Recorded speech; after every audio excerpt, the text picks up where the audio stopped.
This edition of Mac Voices is supported by Text Expander by Smile, the makers of world-class software. Visit textexpander.com/podcast to learn more and download your free demo. Welcome to Mac Voices.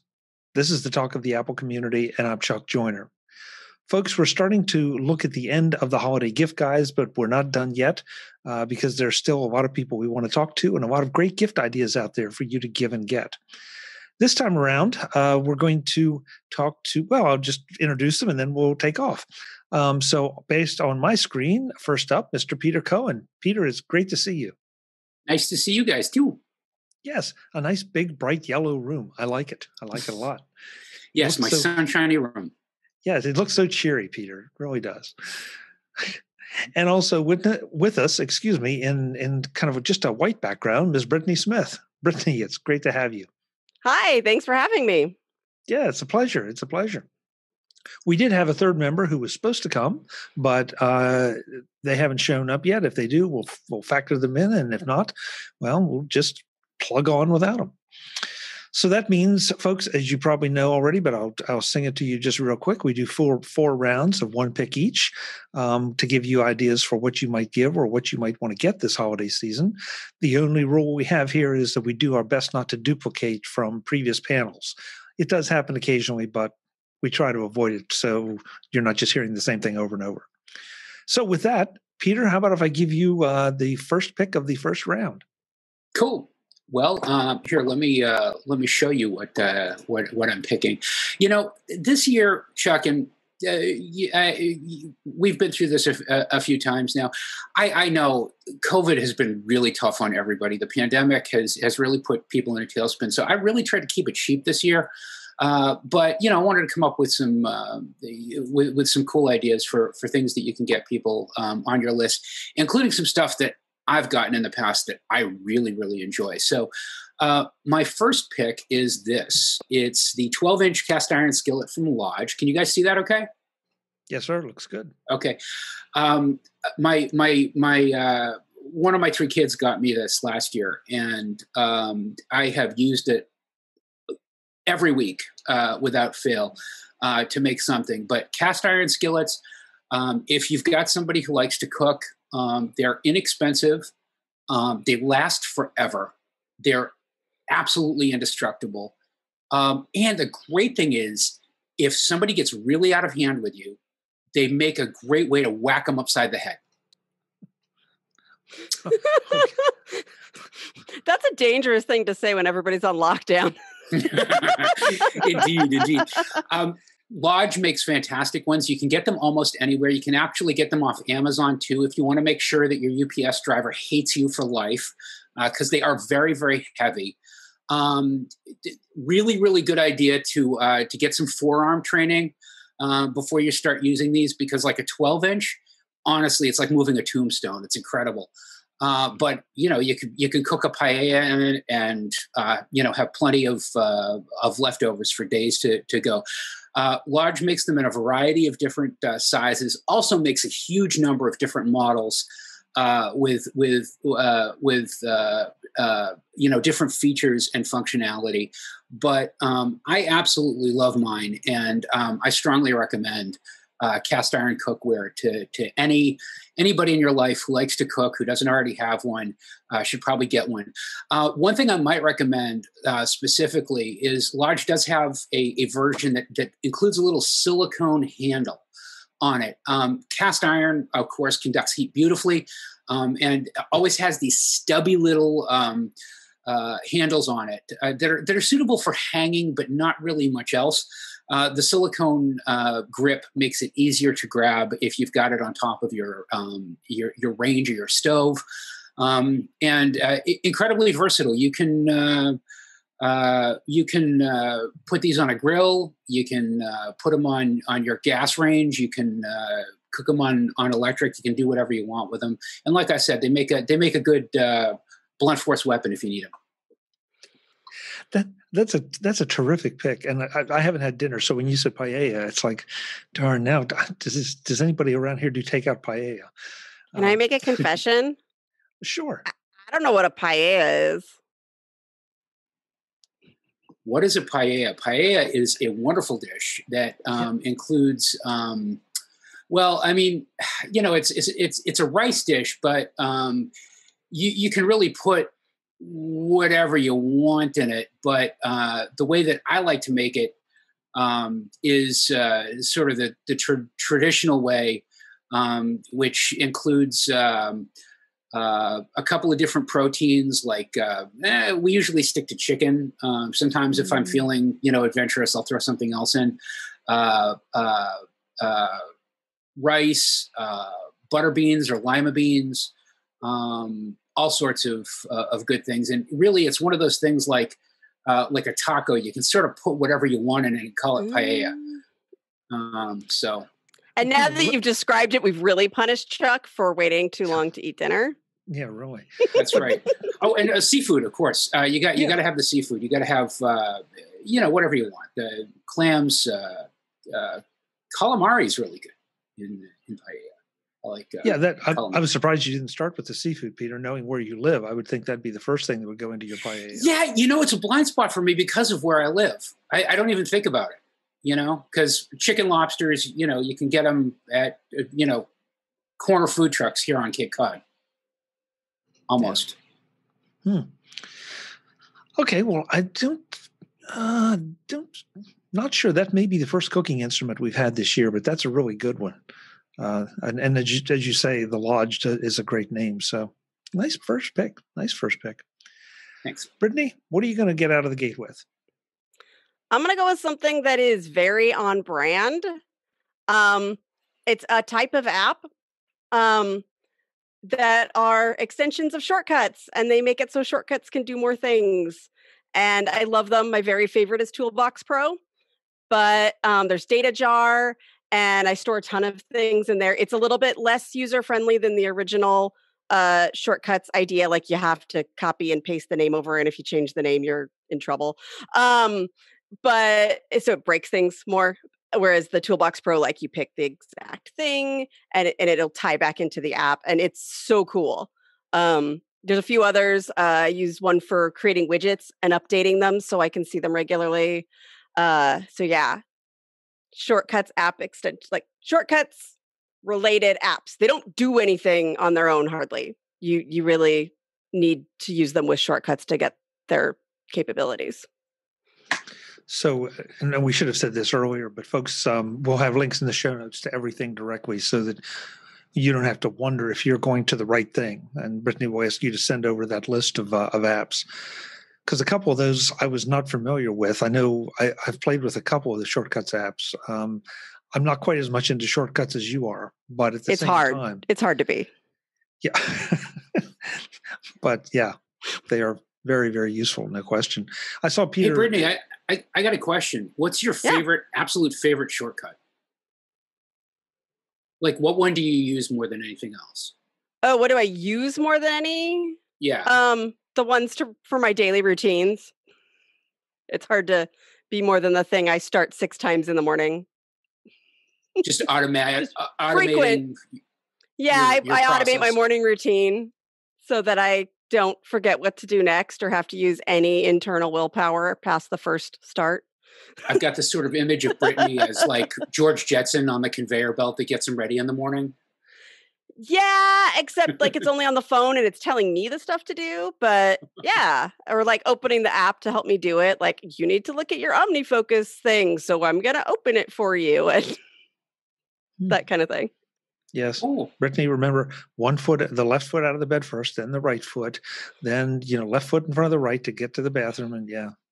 You're assuming that I have a traditional bed. That's adorable. I can't leave that go now. What do you sleep? Do you sleep in a hammock or what? No, like a mattress on the floor. So I actually crawl off the bed. I don't put the feet down. Since I started working night shift, I just sleep in a coffin now with dirt from my native land. That's important. I hear it's good to preserve your mortal coil. I knew when I put these two together it was going to get interesting. and we didn't even get through the first round yet, and it's already out. I think I was 12 or 13 when I first read Dracula. So yeah. Mm. That explains a lot, Brittany. Well, my first pick is an app that I interviewed the developer earlier this year that I really like. We have audiobooks, of course, and that's fine, but a lot of us have ebooks, older ebooks. And yet I really don't want to necessarily sit down and read an ebook. And so there's an app that you can load your ebook in. It will read it to you, and it will read it to you in high quality voice. It has all the bells and whistles you want, the multiple voices, how many words per minute you're listening to. It's called VoiceStream. And it is so easy and so much fun to kind of make use of some of those old ebooks that you don't exactly have old ebooks laying around, but that you haven't maybe enjoyed for a while, or maybe that you purchased and just haven't gotten back to.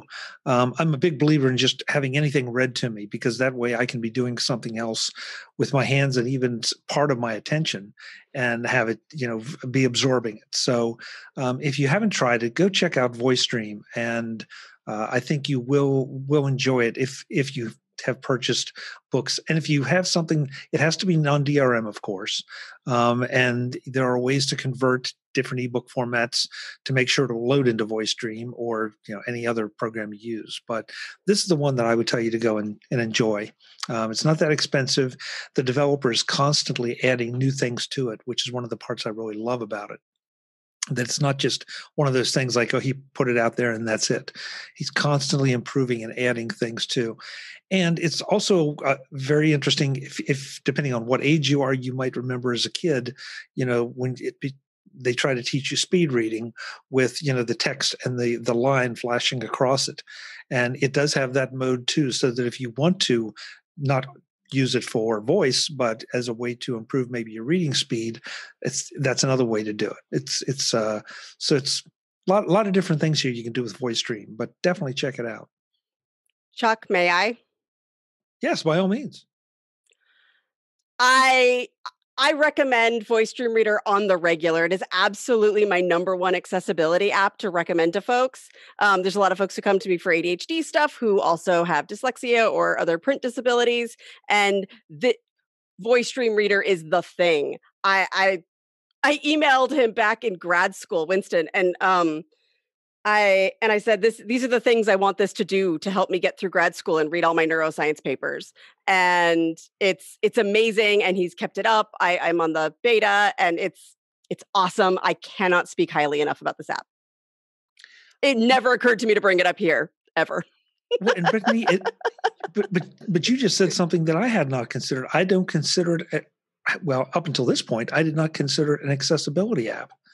But I guess it is. He has access to the Dyslexia Font, also Open Dyslexic, but Dyslexia is my favorite accessibility font. And you can adjust the letter size. My cousin with dyslexia, when I showed it to her, like with the black background and the gray font and the Dyslexia font, she said it was a bubble bath for her eyes. And this is a woman who had loved to read, but had to push and work for it her whole life. And reading it in that format, suddenly it was a much more relaxing and enjoyable experience. It's because you can adjust how much you see on a page. So if your eyes get lost in a big paragraph, it's beautiful. It's absolutely beautiful. And a lot of voice choices. It's so great. Great. Well, I'm glad to have the endorsement, because it's one of those things that I'm afraid people are going to overlook, and say, well, gee, I can purchase the audiobook version of something. And actually, but you can't always. That's the thing. Yeah, you can't always. And honestly, I've come to really like the idea of having certain things read to me as opposed to performed for me. And that may sound strange, folks, if you aren't an audiobook aficionado, but a good audiobook author will perform the book. Of course, the computer is just reading it, but it feels a little bit different because that way I'm getting to add the different things to it. And sometimes though, this can go wildly off. Oh yeah, off the res, like Ronan Farrow doing the European accents of the people that he interviewed. That was a little precious for me, but I know what you're saying. I was listening to the Neil Gaiman's Sandman stuff on Audible, and chef kiss, beautiful stuff. But voice stream, this is fascinating to me because I have a huge library of like PDF and, of course. Yeah, you can import PDFs and other documents. Yeah. And that's Gutenberg project, if you're interested in historical stuff, this is great. This is the sort of thing that I can use at work and improve my mind instead of listening to trashy pop all night. And a huge game changer is you can have your own pronunciation dictionary. So by default, they see WM, like screen readers, and they say William. And in my world, that's working memory. And so I could change it when you see WM, pronounce it as working memory. And you can change, like you could do it to learn acronyms, or just because like you are in a field with specializations and you want it to be pronounced correctly. Yeah. So I think we have a consensus here. All three of us go get voice stream. Yeah, I'm going to go try this app out, man. Yeah. MacVoices is supported by Smile, the makers of world-class software like Text Expander. If you are a team leader or a team member, that means consistency of communication with each other and with your customers is more important than ever, but also more difficult than ever. Enter Text Expander. Text Expander from Smile not only saves time and money by automating those words, sentences, paragraphs, or pages so that they can be summoned with just a few characters, it also introduces accuracy and consistency. Each time that snippet is used, it is exactly as created the first time. No individual variations, no typos because you are tired of typing the same thing over and over. That means that once deployed to your team, no matter where they are, they will be using that snippet to respond to customer inquiries and creating documents with exactly what you intended, saving them time and making you look great. Invest a few seconds, literally a few seconds, in creating a Text Expander snippet and get paid back every single time you use it. And that can mount up to a lot of payments, since you will be using Text Expander multiple times an hour. Find out just how easy it can be to be more accurate and more productive by visiting textexpander.com/podcast right now. Find out some of the ways that a wide variety of businesses use Text Expander to be better. That's textexpander.com/podcast to see what Smile, the makers of world-class software, have to offer you and your business. Thanks to Smile for their ongoing support of MacVoices. Okay, so Peter, round two, you started us out. All right, let me bring the production value. Let me show you what I'm looking at. Klutz Lego Chain Reactions. Klutz is you can get their stuff from Scholastic. I think that Klutz is a Scholastic imprint. I'm not sure. Lego Chain Reactions is really cool. If you are of a certain age or a certain predilection, and you like Rube Goldberg machines, or the old desktop game Mousetrap. This might appeal to you. Lego Chain Reactions teaches you or kids, it's certainly suitable if there are kids on your list, but it's also fun for grown-ups too, to sort of make kinetic sculptures using Legos, and it includes the Legos. It's pretty cheap. It's only $22, list price anyway, and lots and lots of fun. A little bit of functional, a little bit of fun. No like hard physics lessons here or anything. But the idea is, hey, we all love to build things up with Legos to knock them down. So let's understand how that works a little bit more, and let's play with some specialized pieces and see how it goes. Peter, is this one of those sets that comes with, for lack of a better term, the plans or the blueprints for the machine, or is it something where you can? Yeah, okay. No, it's an all-inclusive kit. You get the the layouts, and it comes with pieces as well. Obviously, if you've got your own Lego set, then you can sort of build off of it from there. But you can definitely get started with what they include here. I was having this discussion, I think it was with Jeff Gamet the other day, about Legos and what you can do with it. And of course, when we were kids, back in the ancient days, I mean, you didn't get kits, and you didn't get, you got a bunch of blocks, and it was up to you and your imagination as to what you could put together. And Lego was brilliant with, coming out with the kits because, they're fun to put together and they actually get something at the end. But I also feel like there's something a little bit lost since they don't seem to focus as much on letting the kid do the imagination thing. But hey, whatever. Yeah, Jeff is a if I remember correctly, Jeff is a big advocate of the Lego Advent Calendar. Yes, which he's running right now, as a matter of fact. Yeah, that's right. Yeah, I saw some of his creations, or one of his creations yesterday.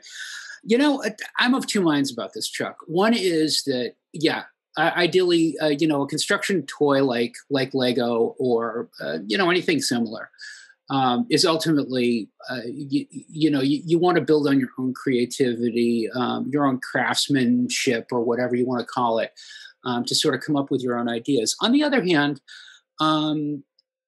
these kind of projects enable you to kind of break out of, well, okay, I've just got a pile of blocks. Now what am I going to do? Or, what is my kid going to do?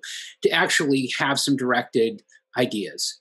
And in that respect, I think we can all kind of get pushed out of our comfort zone a little bit and have some fun with it. So, I'm not opposed to it. But yeah, I mean, back in my day, we didn't even have, connecting parts on our Legos. We had to carve it. We had to whittle it. Build them uphill both ways. We had to paint them. They all came in black. Yes, exactly. What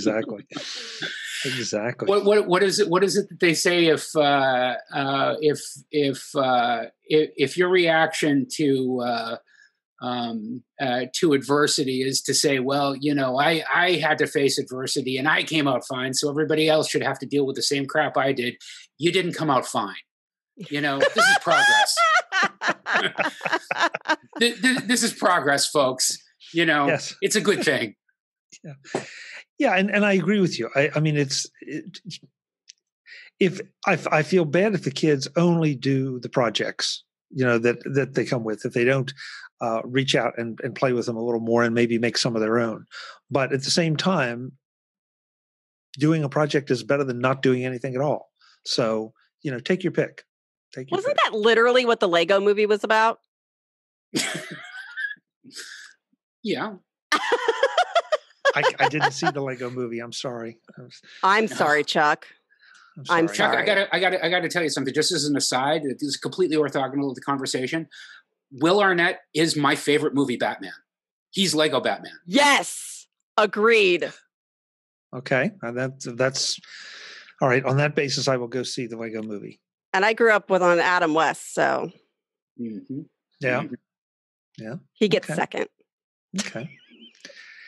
He gets second. Okay. To Will Arnett. Yeah. All right. Brittany, round 2. Okay, so that made me think of my nephew, which made me pick my next thing. When I stopped to think what would I want to pick, one of the things that I went to was, what do I feel like saved my rear this year, or the rear of those I love? And a stop motion app saved my nephew and his parents from insanity, because he had a project to do and he could be as creative as he wanted to, and he would do it with Lego. And he had this app on his iPad, and he would just make these incredible creations, which led me to teach him how to edit video in iMovie. He's 7. It was really cool, and it was just this awesome form of creative expression in the device he had already, that he was, not that Minecraft isn't creative in its way, but that he had mostly only been playing Minecraft on. And it was just this really cool thing. And he had these videos and he could share them with the family. And so there might be better ones out there. I'll give you the link to the one that he used. I haven't perused them, but I can tell you it saved my family, him having one.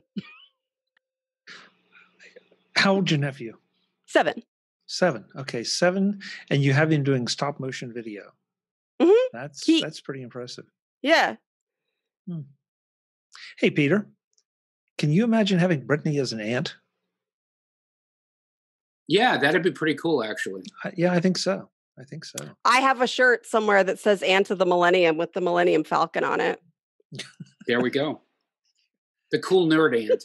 Yeah, the cool nerd aunt. Yeah, there's the T-shirt you need, Brittany. Cool nerd aunt. I'll put in a request. Yeah. Very, very nice. What you say you were using iMovie to teach him the stop motion stuff? No, so he had a stop motion app, and then he was frustrated because he was hitting these in-app purchase things, and I was just like, why don't I just get you the in-app purchase? But that would have been a pain to do it with my brother and whatever. So I was like, why don't we just export it into iMovie? And so we exported the video he made into iMovie, and then he could mix it with live action. And so then he discovered a whole new skill that he could edit. Very nice. Very nice. Okay, parents out there, there's your challenge. If Brittany can do it with a 7-year-old, you can do it with your kid. On Christmas afternoon, that's what you're going to be doing, is teaching them to edit video. Yeah. They're going to love you for that, Brittany. Well, I'm going to pick for the second round something that no one has picked so far, and I've been really shocked that it hasn't come up. Maybe everybody already has them, but if not, I'm going to encourage you to maybe start experimenting with the connected home stuff, and specifically the Hue lights, because they are they're a lot of fun. They are easy to use. They are compatible with both HomeKit and the Amazon devices and the Google devices. So it doesn't really matter which one you have. Start with the white lights and then progress to the color ones if you are so inclined.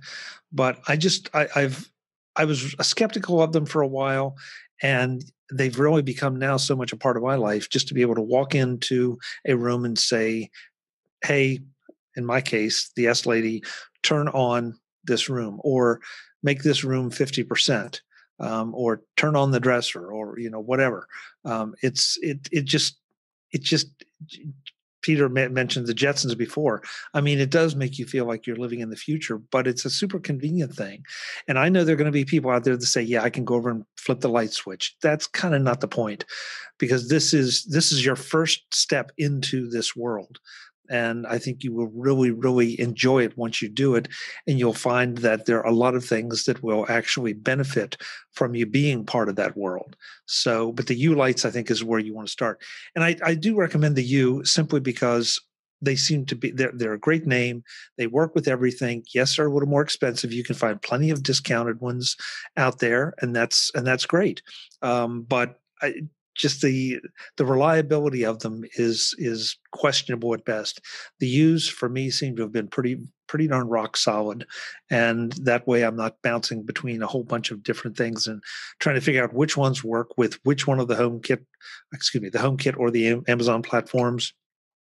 I just want something that works with them all, so I can control them from either platform. So Hue lights, go check them out. Okay. 2 things. 1, you missed your opportunity to say your first steps into a larger world. 2, that actually was on my list. So there you go. Oh, I still have. Yeah. Good. Peter, have you gone down that route?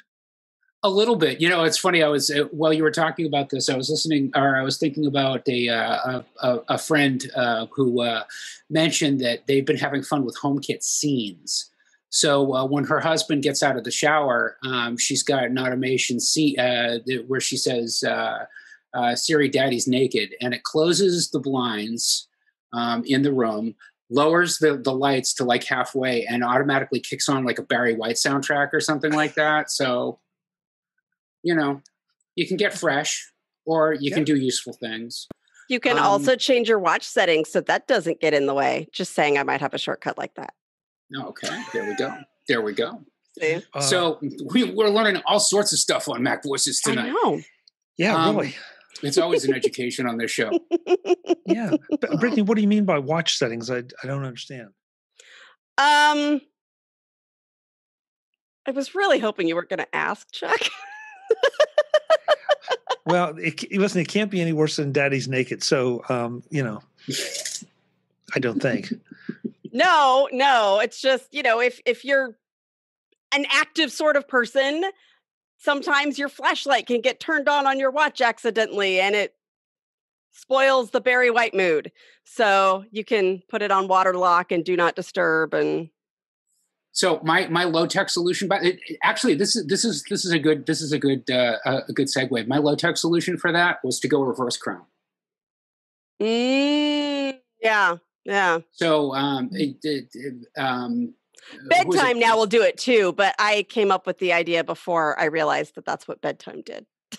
There we go. Yeah. So Craig Hockenberry on Twitter years ago mentioned that he was doing this because he's a big guy, and I guess that I forget what he was doing, but something was setting it off because the digital crown kept, or the skin on the back of his wrist kept hitting the digital crown. Mm-hmm. So his solution was to go reverse crown. So that's exactly what I did. I switched it up. So my crown was on the lower left. And the only problem with this is that Apple, after all these years of supporting reverse crown on the Apple Watch, still hasn't quite got the UX down correctly. So a lot of times when you're adjusting volume levels or something else with your crown, you'll still see a little progress bar, thermometer bar appear where the digital crown was, not where it actually is. But outside of that little UX, stupidity that only nerds like us care about. Right. It works out quite well if you are physically active or rambunctious or whatever, and you find your watch arbitrarily getting activated when you don't want it to. I'm so glad I asked Brittany. I really am. Yeah, better that you asked Brittany than me. Yeah. All right. We will wrap up this edition of the MacVoices Holiday Gift Guide with 2 more rounds of great picks from Brittany Smith and Peter Cohen in the next edition of MacVoices. I hope you'll join us to see what else they have for you this holiday season. Until then, and as always, thanks for watching. Visit MacVoices.com for show notes and to connect with Chuck on social media. Get involved in our Facebook group or like our Facebook page, and get more out of your Apple tech with MacVoices Magazine, free on Flipboard and on the web. And if you find value in it all, consider supporting us through either our Patreon campaign at patreon.com/MacVoices or by making a one-time donation via the PayPal link on our front page and in the show notes of each episode. You will join these fine people who help bring you Mac Voices.